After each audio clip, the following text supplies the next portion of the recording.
പ്രിയ സുഹൃത്തുക്കളെ, welcome to high stories. ഇന്ന് നമ്മൾ ഇവിടെ ഡിസ്കസ് ചെയ്യുന്നത് ഒരു കുറുക്കന്റെ ബുദ്ധിയെക്കുറിച്ചാണ്.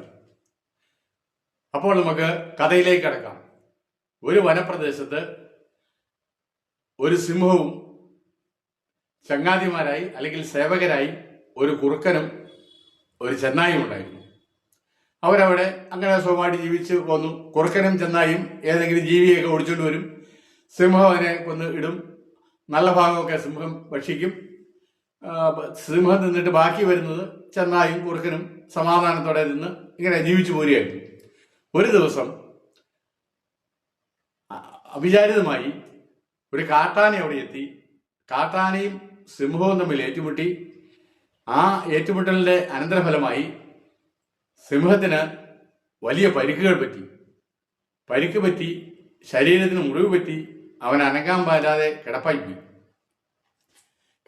സിംഹം കിടപ്പായി കഴിഞ്ഞപ്പോഴത്തേക്കും ഭക്ഷണത്തിന് മാർഗമില്ല. വിശന്നു പരിഞ്ഞു 3 പേരും. അപ്പൊ സിംഹം ഇവരെ പറഞ്ഞു വിട്ടു, നിങ്ങളെ കാട്ടിൽ പോയി എന്തെങ്കിലും ജീവിയെ കിട്ടുമോ എന്ന് നോക്ക്. കിട്ടിയാൽ അതിനെ ഒടിച്ചുകൊണ്ട് വരിക, നമുക്കതിനെ ഭക്ഷിക്കാം. അവര് തപ്പി അവിടേക്ക് നോക്കിയിട്ട് ഒരു മൃഗത്തെയും കിട്ടിയില്ല. അങ്ങനെ ഇരിക്കെ കുറുക്കൻ ഒരു വിജനപ്രദേശത്ത് ചെന്നപ്പോൾ അവിടെ പ്രസവ വേദനയാൽ പൊളയുന്ന ഒരു ഒട്ടകത്തെ കണ്ടു. അവന് സന്തോഷമായി. അവൻ ചെന്നായെ വിവരമറിയിച്ചു. ചെന്നായും കുറുക്കനും കൂടി ഒട്ടകത്തെ ആക്രമിച്ചു, കൊലപ്പെടുത്തി. അതിന്റെ വയറ് പിളർന്നു. അതിന്റെ മാംസം ഭക്ഷിക്കാനായിട്ട് സിംഹത്തെ കൊണ്ടുവന്നു. അപ്പോ ഈ വയറ് വളർന്നപ്പോൾ പൂർണ്ണ വളർച്ചയെത്തിയ ഒരൊട്ടക കുഞ്ഞ് പുറത്തു വന്നു. തള്ളയൊട്ടകത്തിന്റെ മാംസം ഇവർ ഭക്ഷിക്കുകയും ഒട്ടകക്കുഞ്ഞിനോട് സഹതാപം തോന്നിയാൽ അതിനെ സിംഹം തന്റെ ഗ്രഹത്തിലേക്ക് കൊണ്ടുപോയി സ്വന്തം കുഞ്ഞിനെ എന്ന പോലെ വളർത്തുകയും ചെയ്തു. ഇങ്ങനെ ആ ഒട്ടകം വലുതായി എന്ന് പറഞ്ഞാൽ ഒത്തിരി വലുതായില്ല, ഒരുമാതിരിയൊക്കെ വലുതായി. ഇങ്ങനെ ഇരിക്കെ കാട്ടിൽ ഒരു ജീവിയെയും കിട്ടാതെ ആയപ്പോൾ എങ്ങനെ ഭക്ഷണം സമ്പാദിക്കും? അപ്പോൾ ദുഷ്ടനായ കുറുക്കൻ ഒരു ഉപായം കണ്ടു. ഈ ഒട്ടകത്തെ കൊന്ന് നമുക്ക് ഭക്ഷിച്ചാലോ, ഒരാഴ്ചത്തേക്കുള്ള മാംസം കിട്ടും എല്ലാവർക്കും. അപ്പം ഈ കാര്യം സിംഹത്തോട് പറഞ്ഞപ്പോൾ സിംഹം അരിശപ്പെട്ടു. എന്ത് മര്യാദകളാ നിങ്ങൾ ഈ പറയുന്നത്? നമ്മളെ അടുത്ത് അഭയം തേടിയ, നമ്മൾ വളർത്തിയ ഒരൊട്ടകം, നമ്മളെ പോലെ ഒരാള്, അതിനെ ഉപദ്രവിക്കാൻ പാടില്ല. അപ്പൊ കുറുക്കൻ പറഞ്ഞു, അതെ, ഈ ഒട്ടകം സ്വന്തം ശരീരം പ്രഭുവിന്റെ ജീവൻ രക്ഷിക്കാനായി ദാനം ചെയ്താൽ കുഴപ്പമില്ലല്ലോ. സിംഹം പറഞ്ഞു, അങ്ങനെയാണെങ്കിൽ കുഴപ്പമില്ല. ഈ കുറുക്കനും ചെന്നായും കൂടി ഒട്ടകത്തിന്റെ അടുത്ത് എന്ന് പറഞ്ഞു, സുഹൃത്തെ, നമ്മുടെ പ്രഭു സിംഹം ഭക്ഷണം കിട്ടാതെ വലഞ്ഞിരിക്കുകയാണ്. ഇങ്ങനെ നീണ്ടുപോയാൽ ഒരാഴ്ചയ്ക്കുള്ളിൽ അത് ചത്തുപോകും. അതുകൊണ്ട് നമുക്കൊരു കാര്യം ചെയ്യാം. പ്രഭുവിന്റെ ജീവൻ രക്ഷിക്കാനായിട്ട് സ്വന്തം ശരീരം ദാനം ചെയ്യുന്നവന് ഇരട്ടി ജീവൻ കിട്ടും അടുത്ത ജന്മത്തിൽ. ഈ അടുത്ത ജന്മത്തിൽ എന്നുള്ളത് ഇച്ചിരി പതുക്കെയാ പറയുന്നത്. ഈ പൊട്ടനായ ഒട്ടകം ഇത് കേട്ട ഉടനെ, എന്നാൽ ഞാൻ എൻ്റെ ശരീരം കൊടുത്തേക്കാം, എനിക്ക് ഇരട്ടി ജീവൻ കിട്ടുകയും ചെയ്യും, പ്രഭുവിന്റെ ജീവൻ രക്ഷിക്കുകയും ചെയ്യാം. ഇത് കേട്ടപാടെ ചെന്നായും കുറുക്കനും ഒട്ടകത്തിന്റെ മേൽ ചാടി വീണ് അതിനെ കടിച്ചു കൊന്ന് വയറ് പിളർന്ന് സിംഹത്തിന്റെ മുമ്പിൽ കൊണ്ടുപോയി വെച്ചു. അപ്പോൾ സിംഹം പറഞ്ഞു, ആട്ടെ, ഞാന് കുളിച്ച് പൂജാദികളെ കഴിച്ചിട്ട് വരാം, അത് കഴിഞ്ഞായിട്ടെ ഭക്ഷണം. സിംഹം കുളിക്കാൻ പോയപ്പോ ഈ 2 പേരും ഒട്ടകത്തെ നോക്കി കൊതി കൊണ്ടിരിക്കുക. അപ്പോൾ കൗശലക്കാരനായ കുറുക്കൻ ചെന്നായോട് പറഞ്ഞു, നീ ഒരു കാര്യം ചെയ്യുക, നീ ആവശ്യത്തിന് വേണേ കഴിച്ചു, പ്രഭു വരുമ്പോൾ ഞാൻ എന്തെങ്കിലും പറഞ്ഞ് പുള്ളിയെ സമാധാനിപ്പിച്ചോളാം. ഇത് കേട്ട് ചെന്നായ് ഭക്ഷിക്കാൻ തുടങ്ങി. ചെന്നാ ഭക്ഷിച്ചുകൊണ്ടിരിക്കുമ്പോൾ സിംഹം കയറി വന്നു. സിംഹം കയറി വന്നപ്പോൾ കുറുക്കൻ പറഞ്ഞു, അയ്യോ, ആണ്ടെ പ്രഭു വരുന്നു, നീ ഓടി വേണേ രക്ഷപ്പെട്ടോ. ചെന്നായി ഓടി ചില ദൂരെ പോയി നിന്നു, കാര്യങ്ങൾ വീക്ഷിച്ചു. സിംഹം വന്നിട്ട് ചോദിച്ചു, ആരാണ് ഈ ഒട്ടകത്തെ എച്ചിലാക്കിയത്? ഞാൻ കഴിക്കുന്നതിന് മുമ്പ് ആരാത് കഴിച്ചത്? രൂക്ഷമായിട്ട് ചോദിച്ചു. അപ്പോൾ ചെന്നായി അവിടെ നിന്ന് സവിനയം കുറുക്കനെ നോക്കി.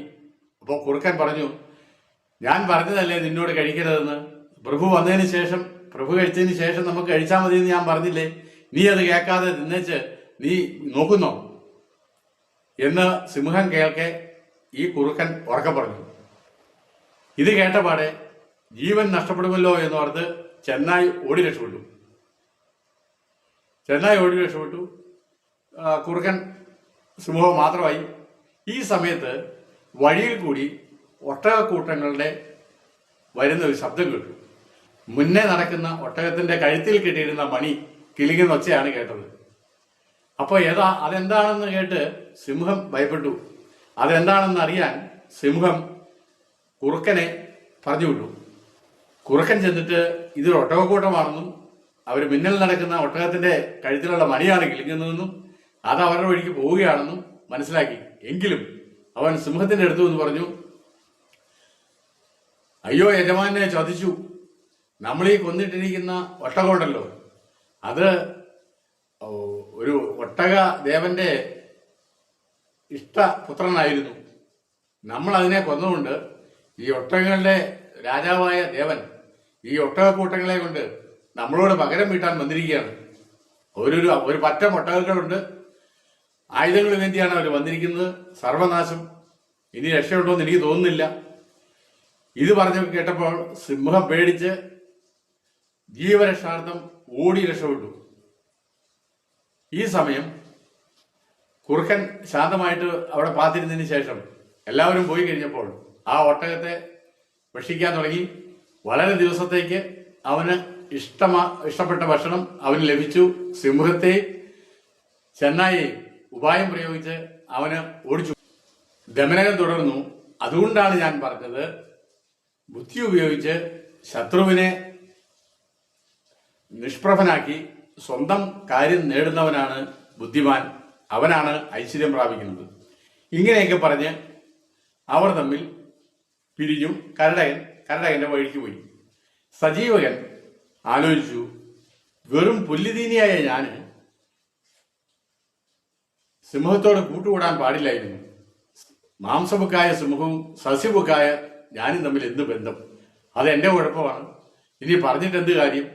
പിങ്കളകനെ തന്നെ ചെന്ന് സമാധാനം പറഞ്ഞു നോക്കാം. അതായിരിക്കും നല്ലത്. സിംഹത്തെ ആശ്രയിച്ച് ജീവൻ രക്ഷപ്പെടുത്തുന്നതായിരിക്കും നല്ലത് എന്ന് വിചാരിച്ച് സജീവൻ എന്ന കാള സിംഹത്തിന്റെ അടുത്തേക്ക് മന്നം നടന്നു ചെന്നു. അപ്പോൾ രണ്ടുപേരും അങ്ങോട്ടും ഇങ്ങോട്ടും സംശയദൃഷ്ടിയോടുകൂടിയാണ് നോക്കിക്കൊണ്ടിരിക്കുന്നത്. സജീവനെ കണ്ടപ്പോൾ പിങ്കളകൻ ദമനകൻ പറഞ്ഞ കാര്യം ഓർത്തു.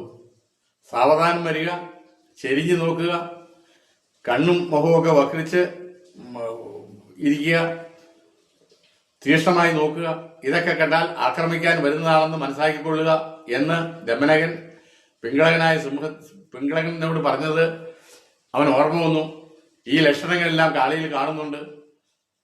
അപ്പോൾ പിങ്കളകൻ അക്രമത്തിന് സന്നദ്ധനായി ശരീരം ഒതുക്കി സൂക്ഷ്മതയോടെ നോക്കി അങ്ങനെ ഇരിക്കുകയാണ്. പിങ്കളകനെ കണ്ടപ്പോൾ ദമനകൻ പറഞ്ഞ കാര്യം സജീവന് ഓർത്തു. ശ്രദ്ധിച്ചു നോക്കുക, സൂക്ഷിച്ചു നോക്കുക, ക്രൂരമായിട്ട് നോക്കുക, ഒതുങ്ങിയിരിക്കുക, പതുങ്ങിയിരിക്കുക, ഇതൊക്കെ ചെയ്യുന്നത് കാണുമ്പോൾ അവൻ നിന്നെ ആക്രമിക്കും, പിങ്കളകൻ നിന്നെ ആക്രമിക്കുമെന്ന് കരുതിക്കൊള്ളുക എന്ന് പറഞ്ഞ ദമനകന്റെ വാചകം കാള ഓർത്തു.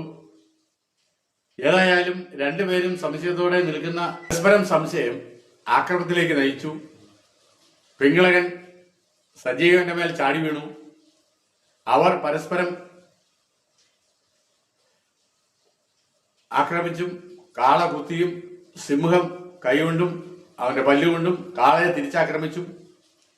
അങ്ങനെ അവര് പടവെട്ടി. ശരീരമാസകലം മുറിവും പരിക്കുമായി സിംഹവും, ജീവൻ നഷ്ടപ്പെട്ട് കാളയും അവിടെ വീണു. അപ്പോൾ ദമനകൻ വിജയഭാവത്തിൽ നിന്നും കരടകനെ നോക്കി. കരടകൻ പറഞ്ഞു, വളരെ മര്യാദയ്ക്ക് കഴിഞ്ഞിരുന്ന, സൗഹൃദത്തിൽ വസിച്ചിരുന്ന ഈ രണ്ടുപേരെയും ശത്രുക്കളാക്കുക മാത്രമല്ല, അവരിൽ ഒരാൾ കൊല്ലപ്പെടുകയും ചെയ്തു. ഇത് ജന്മജന്മാന്തരങ്ങളിൽ പോലും നിനക്ക് ഇതിനകത്ത് സമാധാനം കിട്ടില്ല. പക്ഷെ ദമനൻ അതൊന്നും കാര്യമാക്കിയില്ല. അവൻ പറഞ്ഞു, ശത്രുവിനെ ഇല്ലാതാക്കി എന്റെ മന്ത്രിസ്ഥാനം ഞാൻ തിരിച്ചു പിടിച്ചു. അത് എന്റെ കഴിവാണ്, എന്റെ പിടുക്കാണ്. അപ്പോൾ കരടകൻ പറഞ്ഞു, ഇത് നിന്റെ കുറ്റമല്ല, പ്രഭുവിന്റെ കുറ്റമാണ്. നീചരായ ഉപദേഷ്ടാക്കളായ വെച്ചാല് ആ ഉപദേഷ്ടാവിന്റെ ഉപദേശ നിമിത്തം രാജസ്ഥാനം നഷ്ടപ്പെടുകയോ ദോഷം വരികയോ ചെയ്യും. അതുതന്നെയല്ല, മൂഢന്മാരെ ഉപദേശിക്കാൻ പാടില്ല, ഉപദേശിച്ചിട്ട് കാര്യമില്ല, അത് ദോഷത്തിലേ കലാശിക്കുള്ളൂ. സൂചിമുഖി പക്ഷി കുരങ്ങനെ ഉപദേശിച്ച കഥ കേട്ടിട്ടില്ലേ? അപ്പോൾ ദമനകൻ ചോദിച്ചു, അതെന്ത് കഥയാണ്? ദമനകന്റെ ആവശ്യപ്രകാരം കരടകൻ ഒരു കഥ പറഞ്ഞു. അതാണ് സൂചിമുഖി പക്ഷിയും കുരങ്ങനും. സുഹൃത്തുക്കളെ, അത് നമുക്ക് നാളെ ഡിസ്കസ് ചെയ്യാം. Thank you all of U.